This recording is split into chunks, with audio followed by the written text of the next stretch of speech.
I have not been this excited over gift wrappers in a long, long time. Gagawa tayo ng sarili nating personalized design. Yes, magsa-stamp tayo on the gift wrappers. Actually, kasi if you think about it, half the gift is the wrapping, diba? And the other half is the actual gift. Ngayon, gagamit tayo ng craft paper, pero pwede rin tayo gumamit ng Japanese tissue paper or kahit anong papel. And then, we make stamps. Kailangan lang natin ng rubber erasers. So, rubber eraser na ganito. Simple lang ganito kakapal. And kailangan natin ng design. So, once nakagawa ka na ng design, ika-carve mo lang siya. Ito, kunwari ito, madali lang, wiggly lines lang siya, pero makakagawa ka ng pattern na with texture. Ayan.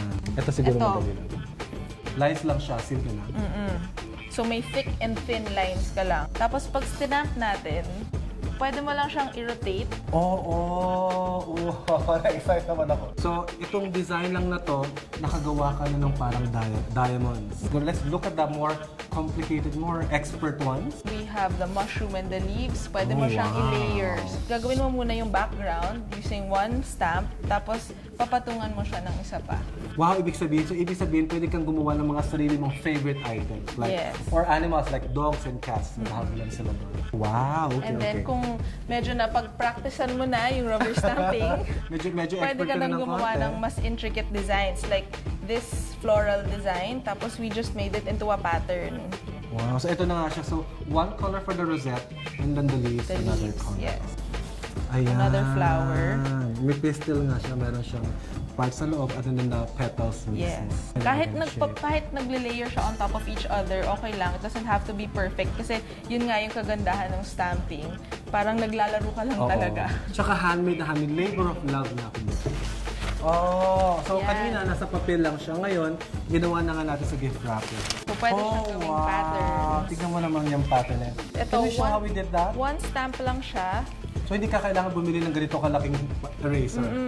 Dinip lang namin siya sa... Yung stamp na nabili namin, yung stamp pad, ayan, apat na kulay.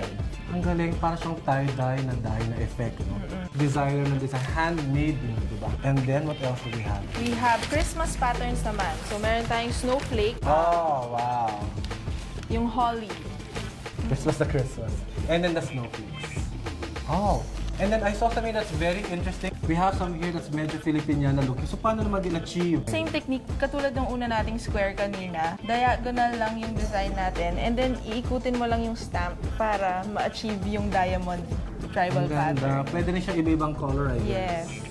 This one I like very much because this is the gold color. Yes, gold ink. On black. Yung parang gemstone pattern.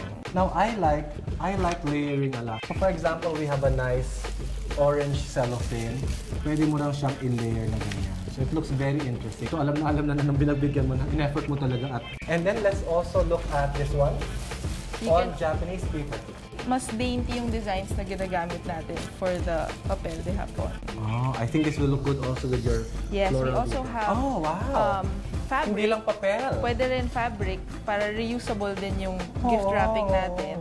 We just layered the stamps on top of each other. Yes, you called this a while ago ikat. So, pattern. it's the same Filipino pattern, pero it's a variation kasi stamp siya. So, ito na ang itsura ng gawa na ng design. Yan. Silagyan lang natin siya ng jute string, yung mga abakan na fibers.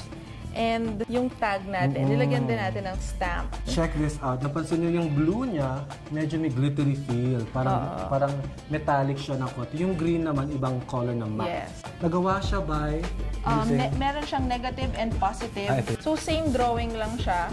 Parehong isang drawing. Tapos, kinot lang natin yung insides. Tapos, ito naman, yung outsides, yung kinarve out. So, this is a way to personalize your gift wrapper. Parang namang feel na pinagbigyan mo ang Christmas spirit. So you'll see more of Alessa's designs at lifeafterbreakfast.com. And also check out our website, designparasalahat.com.